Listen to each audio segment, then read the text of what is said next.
کال آف دیوتی بلک آپس 7 مزخرفه. هیتر کال آف دیوتی نیستم. اتفاقا اگر بخوایم برم سراغ شوترهای اول شخص، به نظرم کال آف دیوتی از سری هایی هستش که بیش از حد بهش علاقه دارم و وقتی میگم که بلک آپس 7 مزخرفه، منظورم بخش مولتی پلیر چند نفرش نیست. اگر یه مولتی پلیر چند نفر خیلی خوب میخواید، اوکی، کال آف دیوتی بلک آپس 7 خیلی بازی خوبیه، ولی ما امسال بتلفیلد 6 رو داریم که به نظر من بهتر بود از کال آف دیوتی بلک آپس 7 و بلک آپس 7 هیچ چیز جدیدی برای ارائه تو بخش چند نفره نداشت. یعنی بلک آپس 6 هم همین بود. من وقتی راجع به بد بودن کال آف دیوتی صحبت میکنم، دارم راجع به داستانی صحبت میکنم. من داستان‌های کال آف دیوتی ها رو خیلی دوست دارم و اصلا یکی از لذت‌های من توی فرست پرسن شوترهای مثل کال آف دیوتی اینه که بخش داستانی رو بازی کنم. بخش داستانی هم خیلی طولانی نیست تو این بازی، مثلا 5-6 ساعته، ولی همون 5-6 ساعت برای من خیلی مهمه. و کال آف دیوتی تقریبا در همه جوانب ریده. تو این ویدیو میخوام برم سراغ اینکه چرا کال آف دیوتی بلک آپس 7 بازی بدیه. شاید با خودتون بگید که تو سگ کی باشی که راجع به این بازی بخوای اظهار نظر کنی و بگم من امیرم، اینجا چنل یوتیوب منه و توش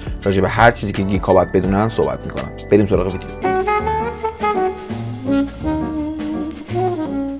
ببین داستان افتضاحه، یعنی نویسنده هیچ تلاشی نکرده بخواد داستان باحال جدید بگه. انقدر تلاش نکرده که رفته سراغ نوستالژی، یعنی برداشته منندز رو از بلک آپس 2 که خیلی محبوب بود و دوستش داشتیم ورداشته آورده تو این بازی. و بعدیش چیه؟ انقدر منندز رو بد پیاده سازی کردن که تقریبا تمام اوریجین اون کاراکتر تو این قسمت از بین رفته. بعد تازه خود منندز هم نیست، یعنی بعدن در میاد که مثلا این دیپ فیک توره. بدترین دلیل ممکن رو میارن برای برگردوندن منندز. بعد خود کاراکترایی که داخل بازی هستن، یعنی کسایی که شما باشون بازی میکنید، اون همگروهیاتون افتضاحن. اصلا نمیتونی بهش اهمیت بدی. هیچ کدوم از این کاراکترها برات مهم نیستن، چون هیچ کدوم کاراکتر ندارن. یه سری آدمن که رندوم میان دیالوگی میگن و میرن. و بازی هر چقدر هم سعی میکنه که مثلا اینا رو بکنه تو پاچت نمیره. بازی کاتسینای طولانی داره، یعنی باید بشینی ویدیو طولانی نگاه کنی که به طرز جالبی همشون رو نمیتونی اسکیپ کنی. یک سریا شدنی ها، ولی خب اینجوری نیست که همشو بتونی اسکیپ کنی. و نمیدونم بازی چجوری انتخاب میکنه که کدوم کاتسینا رو باید ببینی و کدوم رو باید اسکیپ بکنی. و دیالوگایی که تو کاتسینا میگن انقدر بی معنیه، انقدر چرت و پرته و بی اهمیته که واقعا اینجوریه که کاش کاتسینا میشد همش رو رد کرد. مثلا دلم نمیخواد ببینم چه اتفاقی میفته، فقط میخوام کمپین رو تمام کنم ببینم چیه. و یکی از بدترین بخشای داستانی، ببین یعنی این افتضاحه، راجبش ویدیو دیگه هم ساخته بودم. بازی آنلاین کامل، یعنی بخش داستانی هم شما باید آنلاین باشید تا بازی کنید. و اینکه بازی پاز نداره، شما نمیتونید بازی رو پاز کنید وسطش برید به کاری برسید.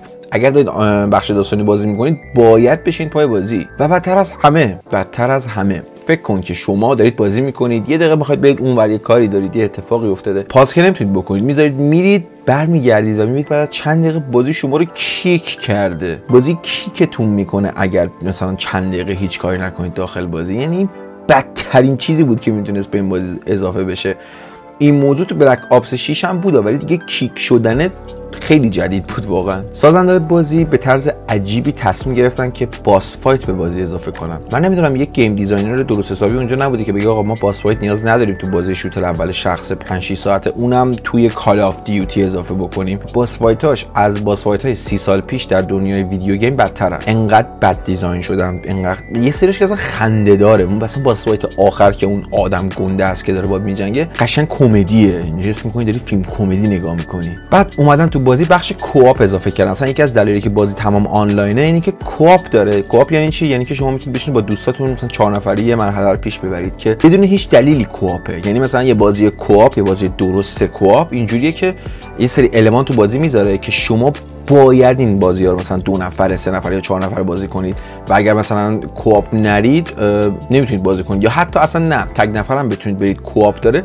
بازی وقتی کوآپ میشه مثلا سخت‌تر میشه، چه بدونم یه سری المان‌های جدید اضافه میشه که همه پلیرها حس بکنن که یه تاثیر دارن تو بازی میذارن. ولی این بازی اصلا اینجوری نیست. یعنی در بهترین حالت ممکن تو یکی از مراحل بازی پلیرها اصلا جدا میکنه همین. یعنی مثلا یکی میره اینور، یکی میره، یعنی مجبورتون میکنه اینور اونور برید که اونم خیلی کوتاه مدته و خیلی هم به درد نخور. یعنی اینجوری که الان چیکار کنم. بعد به گیم پلی بازی هیچ اضافه نشده. یعنی اینجوری نیست که بگی واو عجب گیم پلی خفنی، چه خلاقیتی. نه، هیچی اضافه نشده. اصلا نمیدونم اینجوری بوده که گفتن آقا بدید کپی پیست بکنی. بعد طراحی مراحل بد، یه مرحله داره که مثلا خاطرات بلک آپس 2 رو میان بازسازی میکنن. فاجعه ها، ببین یعنی دیوونه میشه اینقدر بده اون مرحله منو عمیقا یاد یکی از مراحل تایتان فال 2 انداخت که اون مرحله خیلی خفن بود. یادم یکی از بهترین مراحل تو تاریخ بازی شوتر اول شخص بود. ولی این مرحله که یک جورایی کپی ناقصی از اون مرحله است، دلت میخواد صورتتو جر بدی انقدر بده. و یه چیز خنده‌دارتر بهتون بگم، کمپانی اکتیویژن که یکی از پولدارترین کمپانی‌های بازیسازی هر سال داره کال آف دیوتی میده و کال آف دیوتیش مثل سگ دارن میفروشن، اومده از هوش مصنوعی استفاده کرده برای جلوه‌های بصری بعضی از بخش‌های بازی. یعنی اون کمپانی به اون بزرگی نمیتونه پول بده به یک دیزاینر، به یک آرتیست که بیاد مثلا براشون چه می‌دونم کانسپت آرت بزنه، ویژوال بزنه، محیط طراحی کنه، کاراکتر طراحی کنه، باس فایت طراحی کنه. نه، رفته داده AI براش این کارو انجام داده. ببین این دیگه عمق فاجعه است. و مشکل میدونی چیه؟ مشکلی که قابل تشخیصه. این موضوع قشنگ قابل تشخیصه. شما میتونید بفهمید که کجا از AI استفاده شده و کجا مثلا آرت انسانیه. آقا مثلا هیچی نمیگم، این ویدیو رو یه دقیقه ببینید این باس فایت رو چجوری طراحی کردن. خب کمدیه دیگه، این عملا خود کمدیه. یعنی اگر کمدی در قالب ویدیو گیم وجود داشت، این دقیقا خودش. ساعت 3:38 دقیقه بام داده و من انقدر عصبی بودم چون تازه بازی تمام کردم.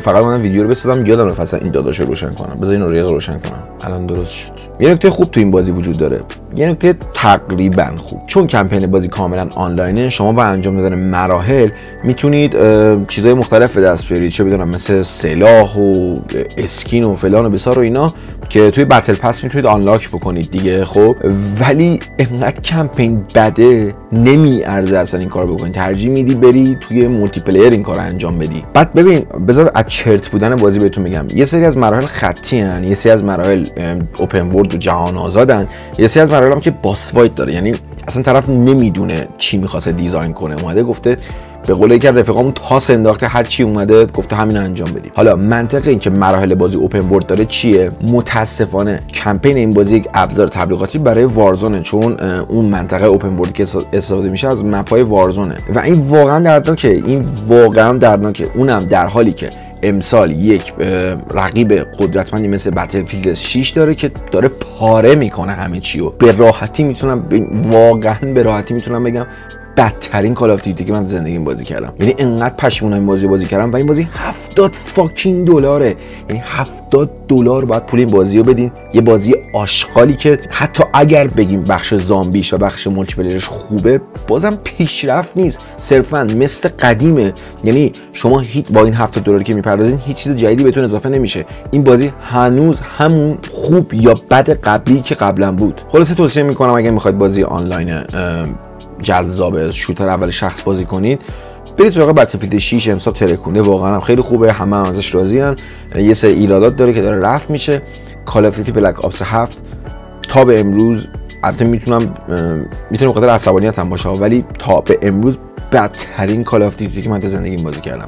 امیدوارم 2-3 سال کال آف دیوتی کلا نده اکتیویژن، یه ذره فکر کنه اینکه داره چی کار میکنه، چون واقعا ما از مدرن وارفرها که واقعا داستان جذابی داشتن یا حتی بلک آپس 1 و 2 داریم میرسیم به این شیت. مرسی که تا آخر ویدیو همراه بودید. چاکس.